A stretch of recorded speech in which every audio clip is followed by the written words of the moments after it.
नमस्कार, मैं डॉक्टर गीतिका। आज हमारे साथ एक पेशेंट हैं अक्षत जी, और ये हमारे पास 2 महीने से ट्रीटमेंट ले रहे हैं रिगार्डिंग इनफर्टिलिटी। और वैसे इनके पास 7 इयर्स का बेबी है। इन्होंने प्लान किया कंसीव करने के लिए, और इनको प्रॉब्लम फेस करनी पड़ी कंसीव करने में। जिसका जो मेन रीज़न था वो था उनकी स्पर्म काउंट में कमी होना और साथ साथ मोर्टालिटी में भी कमी होना।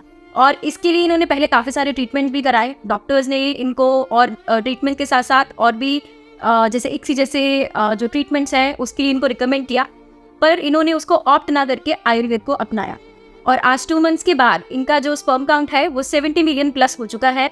अब क्या करेंगे आगे, और क्या बोलना चाहेंगे हमारे डॉक्टर्स के बारे में, हमारे शुद्धिहीन हॉस्पिटल के बारे में, आयुर्वेदिक ट्रीटमेंट से इनको कैसा रिजल्ट मिला? मेरा नाम अक्षय है और मैं MNC कंपनी में काम करता हूँ। बेसिकली मेरा नाइट शिफ्ट है, तो उसमें से जो है सो स्ट्रेसफुल बहुत रहता है वर्क का भी, और प्लस नींद भी पूरी नहीं होती है। मेरा एक बेबी भी है, मैं नेक्स्ट बेबी का प्लान करता हूँ, तो मैं काफ़ी डॉक्टर से जो है सो मैंने इलाज करवाया, बट अभी तक कुछ सॉल्यूशंस नहीं मिला। तो मेरे फ्रेंड्स ने एक हिम्स हॉस्पिटल्स के बारे में बताया, तो मैं आया और मैं जब मिला तो मुझे काफ़ी जो है सो मतलब अच्छा लगा डॉक्टर से मिल के, और उन्होंने जो हमें गाइड किया था उसके अकॉर्डिंग जो है सो अब मुझे होप है कि मेरा जो है सो नेक्स्ट बेबी का जो प्लान है वो मकसद मेरा पूरा हो जाएगा। और इसके लिए मैं आपने ट्रीटमेंट्स पहले भी लिए, मतलब तो उसमें आपको क्या अभी डिफरेंस क्या लगा कि आयुर्वेद क्या मतलब एक्चुअल में क्या आपको डिफरेंस क्या लगा? मैम एक्चुअली क्या है कि जैसे अभी तक जितने डॉक्टर से मिले तो वो लोग सब ना कुछ ऐसे कमियां निकालते थे कि नहीं ये प्रॉब्लम है, वो प्रॉब्लम कभी वाइफ में कभी मेरे में, तो हम कंफ्यूज हो गए थे कि एक्चुअली प्रॉब्लम कहाँ पे है, वो मैं बताने कोई क्लियर नहीं कर रहा था। तो जब मैं हेल्थ हॉस्पिटल्स में आया तो यहाँ पे जो उन्होंने हमें बताया और उसके बाद जो ट्रीटमेंट हुई उससे मुझे ये लगा कि नहीं, और उससे मुझे थोड़ा सा इम्प्रूवमेंट भी महसूस हुआ। पर शुरू में तो आप विश्वास भी नहीं कर रहे थे। हाँ एब्सोल्युटली मैम, क्योंकि मुझे तो इतने सारे डॉक्टर्स के साथ जो है मैं मिल चुका हूँ, तो मुझे लग रहा था कि फिर यहाँ भी मेरा वेस्टेज ऑफ टाइम ना हो जाए। तो फिर भी क्योंकि छुट्टी लेके आना और फिर सारी चीज़ों को देखना इससे वेरी डिफिकल्ट टू अस। तो फिर जब मैं मिला, फिर भी मेरे फ्रेंड ने बताया कि नहीं तू एक बार जाके मिल। आपने कितने दिन ऑफ लिया ये बताइए? मैम मैं सिर्फ 1 दिन लिया, और उसके बाद से जब उन्होंने डॉक्टर्स ने मुझे बताया उसके अकॉर्डिंग मैं फॉलो किया, तो उसके बाद मुझे ज़रूरत नहीं पड़ी।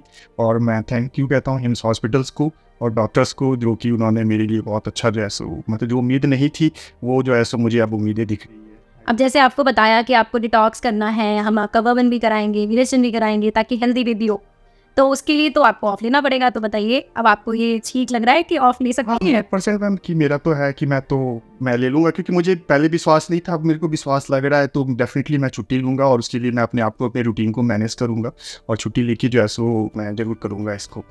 देखिए, अपनी लाइफ के लिए, अपनी हेल्थ के लिए टाइम निकालना बहुत ज़्यादा ज़रूरी है, और एक बेबी पैदा करना और उसकी रिस्पॉन्सिबिलिटी संभालना और एक उसकी अच्छी हेल्थ होना, ये बहुत ही ज़्यादा इंपॉर्टेंट है। और उसके लिए अगर आप समय नहीं निकालेंगे तो आप बहुत बड़ी प्रॉब्लम्स में फंस सकते हैं। तो इन्हीं के केस से मैं सिर्फ एक ये समझाना चाहूँगी कि आप किसी भी लाइफस्टाइल में हैं, अगर आप एक बच्चे को जन्म देना चाहते हैं तो आपको उसके लिए अपने बॉडी को डिटॉक्स ज़रूर कराना चाहिए।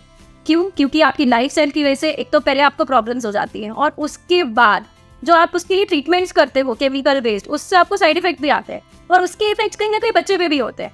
तो ये तो कहीं ना कहीं से पूछ के या कहीं से देख के वो आ गए, और इनका हमने पहले नेचुरली ट्रीटमेंट करके इनको हेल्दी किया, और अब इनको कंसीव के लिए हम लोग प्लान कराएंगे। पर आजकल जो कंजेनिटल एनॉमलीज बच्चों में हो रही हैं, या फिर उनको कोई हेल्थ इश्यूज हो रहे हैं, वो इन्हीं चीज़ों की वजह से हो रहे हैं। तो मैं तो यही रिकमेंड करूँगी कि आप आयुर्वेद को अपनाएं, और अपना कोई भी उनको हेल्थ इश्यूज हैं उसको पहले क्लियर करा के उसकी जड़ को ख़त्म करके फिर आप अपने बेबी को कंसीव करें। तो इनकी जो एक्सपीरियंस है उसकी बिहाफ पर मैं सभी को यही कहना चाहूँगी, अपने बॉडी का डिटॉक्स करा के, अपने एग्स को प्रॉपर क्लियर करके, उनकी क्लिनजिंग करके, और मेल्स में भी अपने स्पर्म काउंट को हेल्दी करने के बाद ही आप कंसीव करने का प्लान करें।